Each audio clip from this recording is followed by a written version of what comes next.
mention to you that I'm using the 360-degree technologies that I'm talking about to record at least part of my session, and also the little camera that you see on the side there. I'm trying to stream live into Facebook. So that is going out in 360 degrees over Facebook. I will keep checking these from time to time to make sure that the feed is still working, because this broadcast is over a mobile telephone network.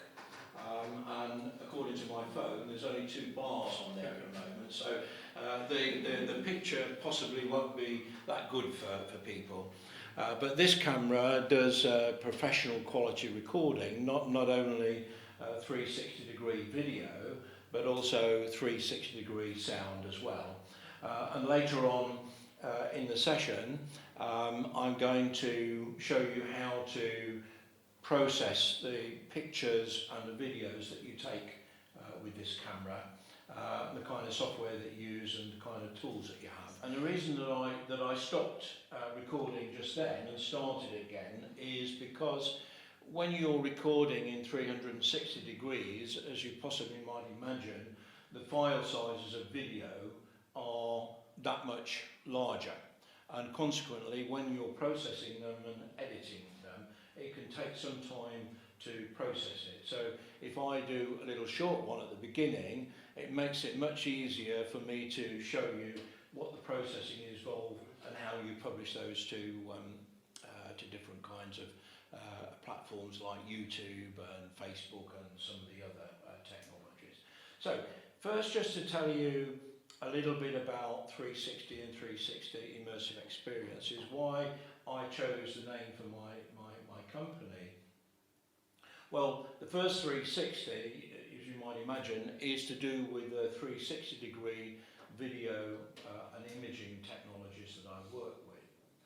The second 360, there are 3 360s, the second 360 is to do with a holistic picture, a 360-degree picture.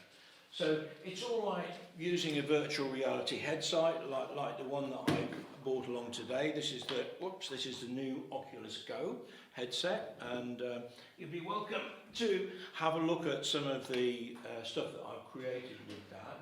It's okay looking at pictures and video, but if you don't know the story behind the picture and the video, you don't get a complete picture. So storytelling and the ability to tell stories is very important when you're creating this concept. And then the third 360 is to do with the fact that today we live in a world where people's attention span is quite limited. So there's a nominal 360 seconds time limit on stuff that you edit and publish, so people don't get bored when they're watching it.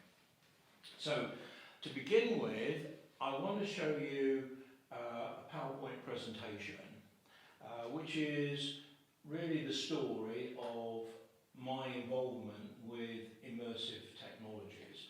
And I feel this is important because there are some really quite serious messages that I want to get across. So I don't want you to just say, oh, some flash technology and I do some fancy things and that's really good. I want you to think about how technology, the kind of technologies that you have in the National Museum of Computing, how they're advancing and what the implications are for the future. Last week I was in Leeds presenting at the European Conference on Technology Enhanced Learning, and I made a keynote presentation there. So I'm using some of the slides that I used at the conference in Leeds to set the scene. Once I've shown you the slides, which really takes you up from the time that I was born to the present day, I'll then go on to demonstrate some of the technologies so that you can see the whole thing in context. Okay. When I was in Leeds, I was quite disappointed that I wasn't the oldest person in the room. I fully expected to be. I'm 69. Anybody older than that in the room? Okay. Okay. Well, in a way, that's a good thing, because I think that you may well experience something one of the delegates said to me after my presentation in Leeds. He said, my God, you were talking about my life when you were telling your story. You know, I remember the sound of a steam train, I remember all of these things, and it all came back to him. So, the title of today's session is a virtual reality and 360-degree imaging masterclass, but really my passion is about how you use these technologies for digital heritage. It's about preserving the past, as you do here in the museum. It's about promoting the present, as you still need to do here. In other words, trying to get people into the museum to experience what you've got to offer. And it's about protecting the future. And the protecting the future part is about helping the current generation of children to understand the way technology has developed, and don't see technology too much as a god. Okay. So I want to try and make it as entertaining, memorable and eye-opening as possible, but I also want to try and influence you in some way to think more deeply about the way technology is changing in society. And as a little incentive to pay attention, I've got a couple of copies of my book to give away. It's called Gadgets to God. It's not a religious book. It's about how our relationship with technology has changed during my lifetime.